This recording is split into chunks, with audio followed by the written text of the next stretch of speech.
Baik,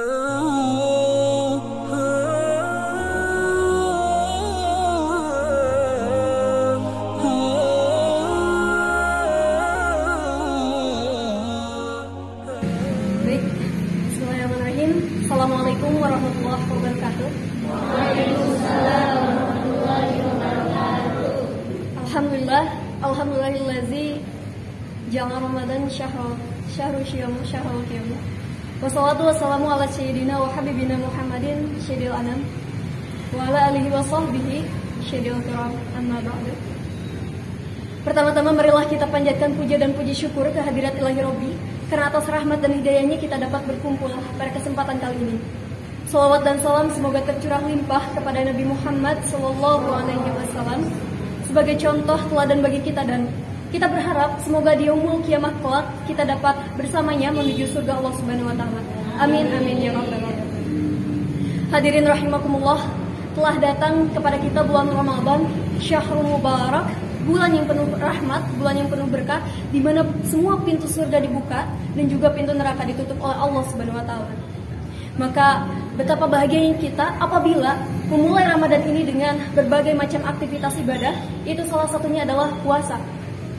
Namun sangat disayangkan apabila menjalankan puasa ke-7 pada hari ini kita tidak tahu mengenai esensi, manfaat, serta niat kita dalam melaksanakan ibadah puasa Ramadan.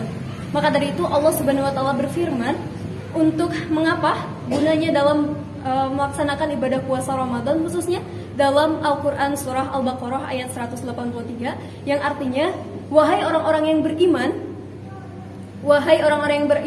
diwajibkan atas kamu berpuasa sebagaimana diwajibkan orang-orang sebelum kamu agar kamu bertakwa. Maka ketika ditanya mengenai apa manfaat mengenai puasa Ramadan, maka kita dapat menjawabnya ialah sebagai agar kita dapat bertakwa. Sebagai generasi muda tentunya kita dapat mengisi hari-hari kita dengan masa muda dengan ketakwaan. Maka dari itu, tapi apa untungnya kita menjalankan puasa dengan menjalani hidup dengan ketaatan? Apa ada yang tahu kenapa kita menjalani hidup kita harus dengan takwa? Nah, maka dari itu ada keuntungan, ada banyak sekali keuntungan apabila kita melaksanakan puasa, apabila kita menjalankan hidup dengan ketakwaan. Yang pertama adalah tertera dalam Quran surah Al-Imran ayat 76, yang artinya Allah mengatakan Allah mencintai orang-orang yang bertakwa.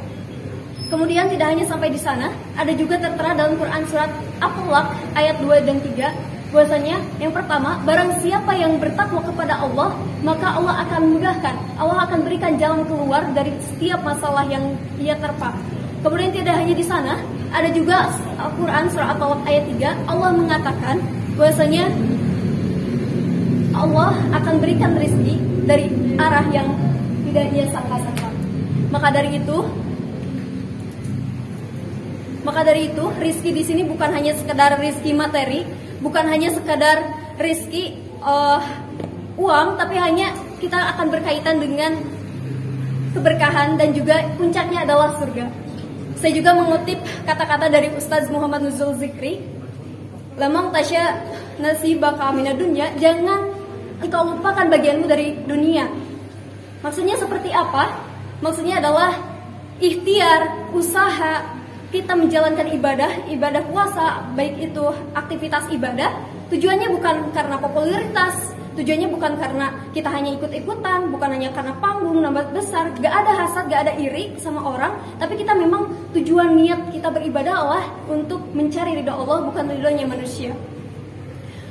Man kanatil akhiru hammah wa jama'a Allahu syam'ah.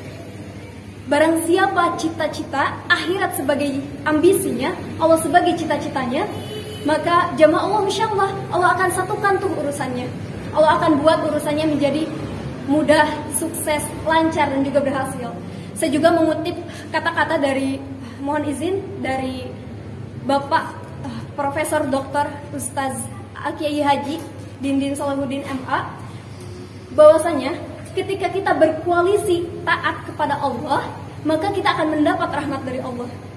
Semakin kita mendapat rahmat dari Allah, maka akan besar juga pertolongan dari Allah.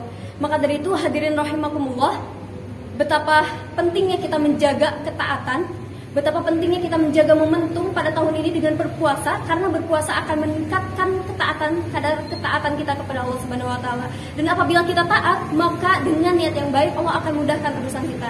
Barangkali hanya itu. Terima kasih atas perhatiannya. Wassalamualaikum warahmatullahi wabarakatuh. Waalaikumsalam.